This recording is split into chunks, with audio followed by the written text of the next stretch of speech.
Dahulu hiduplah seorang anak lelaki yang sangat bodoh. Ia pun dijuluki Latongko-tongko karena kebodohannya itu. Sepeninggal ayahnya, Latongko-tongko hanya tinggal berdua dengan ibunya. Pada suatu hari, Latongko-tongko berniat beristri. Disebutkannya niatnya itu kepada ibunya. Terserah kepadamu, carilah istri sendiri sesukamu. Semoga ada seorang perempuan yang mau menikah dengan engkau. Latongko-tongko segera pergi mencari calon istrinya. Di tengah jalan, ia berjumpa dengan seorang perempuan yang tengah menjunjung belanga.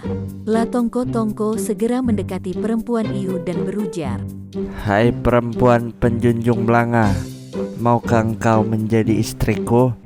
Si perempuan penjunjung belanga sangat terkejut mendengar ucapan Latongko-tongko.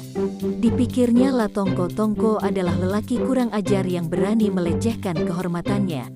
Maka, dilemparkannya belanga yang dijunjungnya itu ke arah Latongko-tongko. Ia pun menceritakan kejadian yang dialaminya itu kepada ibunya. Perempuan itu malah melemparku dengan belanga ketika kutanya apakah ia bersedia menjadi istriku. Ibu Latongko-tongko menggeleng-gelengkan kepala mendapati betapa bodohnya anaknya. Disarankannya agar anaknya tidak mengulangi perbuatan bodohnya itu. Disarankannya pula untuk mencari perempuan lain dan berkata dengan sopan. Keesokan harinya, Latongko-tongko kembali mencari perempuan yang bersedia diperistrinya. Ia menuju desa lain. Ia menemukan seorang perempuan yang juga tengah menjunjung belanga. Ia lantas mendekati dan berujar, "Wahai perempuan penjunjung belanga, apakah engkau bersedia aku nikahi?" Sama halnya dengan yang dialami Latongko-tongko sebelumnya. Perempuan itu memarahi Latongko-tongko dan melemparkan belanganya ke arah Latongko-tongko. Latongko-tongko kembali pulang ke rumahnya dan menceritakan kejadian yang dialaminya itu kepada ibunya. Engkau tidak bisa langsung seperti itu. Sebelum engkau mengajak menikah, engkau seharusnya berkenalan lebih dahulu dengan perempuan itu. Setelah itu, hubungan kalian akrab, baru engkau mengajaknya untuk menikah. Latongko-tongko mengangguk-anggukkan kepala. Diingat-ingatnya nasihat ibunya itu sebelum ia kembali meninggalkan rumahnya untuk mencari perempuan yang bersedia dinikahinya. Dalam perjalanannya, Latongko-tongko melihat ada mayat seorang perempuan yang disandarkan pada batang pohon sebelum nanti dikuburkan. Karena bodohnya, Latongko-tongko tidak mengetahui jika perempuan itu telah meninggal dunia.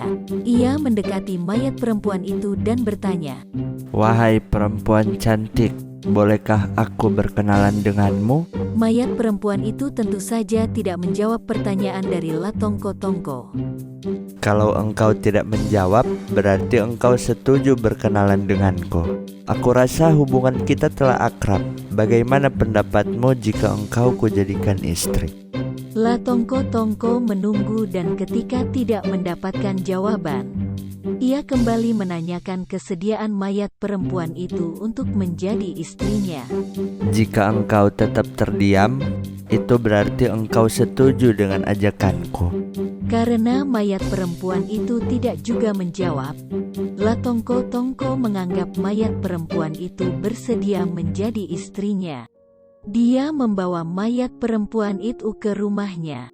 Ketika Latongko-tongko tiba di rumahnya, ia pergi ke ibunya tengah memasak di dapur. Dengan wajah gembira ia menyatakan telah menemukan seorang perempuan yang bersedia menjadi istrinya. Hanya saja calon istriku ini sangat pendiam orangnya.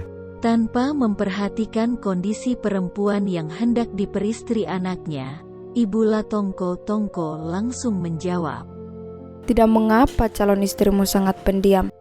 Yang penting ia mau menjadi istrimu. Lagi pula aku juga tidak suka mempunyai menantu yang cerewet. Aku lihat calon istriku ini juga sangat mengantuk. Ibu, bolehkah ia kutidurkan di kamarku? Ya, biarkan dia beristirahat dulu. Nanti kalau masakan ibu telah matang, bangunkan dia dan ajak dia untuk kita makan bersama. Latongko-tongko membawa dan meletakkan calon istrinya itu di atas ranjangnya. Ia pun berdiri di pinggir ranjang seraya terus memandang wajah calon istrinya yang cantik itu. Tak berapa lama kemudian, ibunya memanggilnya karena masakannya telah matang. Ia pun mencoba membangunkan calon istrinya itu. Tetap juga mata calon istrinya itu terpejam. Ibu, aku telah membangunkan calon istriku ini, tetapi ia tidak juga bangun-bangun. Ibu Latongko-tongko lantas memasuki kamar anaknya. Terperanjat ia ketika mendapati calon istri anaknya itu telah meninggal dunia. Bahkan, telah mengeluarkan bau busuk pula. Anakku, perempuan ini sudah meninggal dunia. Ia telah menjadi mayat. Dari mana ibu tahu jika calon istriku ini telah meninggal dunia? Tidakkah engkau mencium bau busuk yang menyengat ini? Orang ini telah meninggal dunia.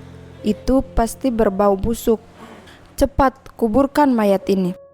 Dengan hati sedih, Latongko-tongko lantas menguburkan mayat perempuan itu. Mengertilah ia, orang yang telah meninggal dunia itu akan berbau busuk. Selesai menguburkan mayat perempuan itu, Latongko-tongko dan ibunya pulang kembali ke rumahnya. Ia lantas makan bersama ibunya. Ketika tengah makan, ibu Latongko-tongko kentut. Sangat berbau kentut ibu Latongko-tongko itu. Ketika Latongko-tongko mencium bau busuk itu, ia pun yakin jika ibunya telah meninggal dunia. Latongko-tongko segera menghentikan makannya dan membawa ibunya keluar rumah untuk dikuburkan. Aku ini masih hidup. Tidak, kata ibu, orang yang meninggal dunia itu pasti mengeluarkan bau busuk. Ibu telah mengeluarkan bau busuk, jadi ibu sudah meninggal dunia. Susah payah ibu Latongko-tongko menjelaskan bahwa dirinya masih hidup dan bau busuk yang dikeluarkannya itu berasal dari kentutnya. Latongko-tongko tetap menganggap ibunya telah meninggal dunia. Ia membawa ibunya ke kuburan. Sementara ia sedang mengali kuburan, ibunya pergi meninggalkan dia.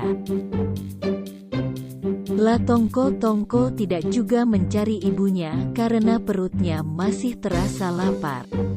Ia kembali ke rumahnya untuk menghabiskan makanannya. Ketika Latongko-tongko tengah makan, ia juga kentut. Ia mencium bau busuk. Seketika mendapati bau busuk itu berasal dari dirinya. Ia pun menganggap jika dirinya telah mati.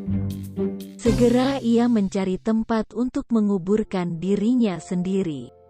Latongko-tongko menggali lubang kubur di dekat pohon. Ia lalu menguburkan dirinya sendiri hingga sebatas leher.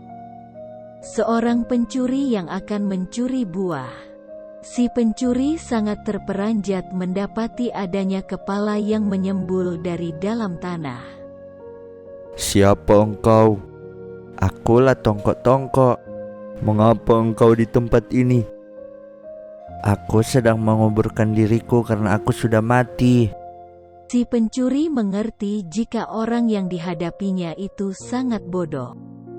Ia pun berniat memperdaya Latongko-tongko. Si pencuri itu langsung mengeluarkan Latongko-tongko dari dalam tanah itu. Pada malam hari, diajaknya Latongko-tongko untuk mencuri kerbau. Latongko-tongko menuruti ajakan si pencuri. Latongko-tongko lalu pergi ke kerbau yang ditunjukkan si pencuri, sementara si pencuri sendiri menunggu.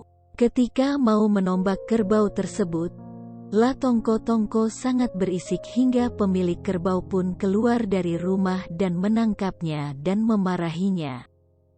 Si pencuri langsung melarikan diri melihat Latongko-tongko ditangkap pemilik kerbau.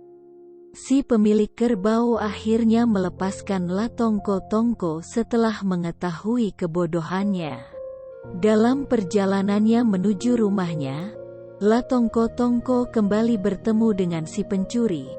Waktu itu si pencuri mengajak Latongko-tongko untuk mencuri di sebuah rumah.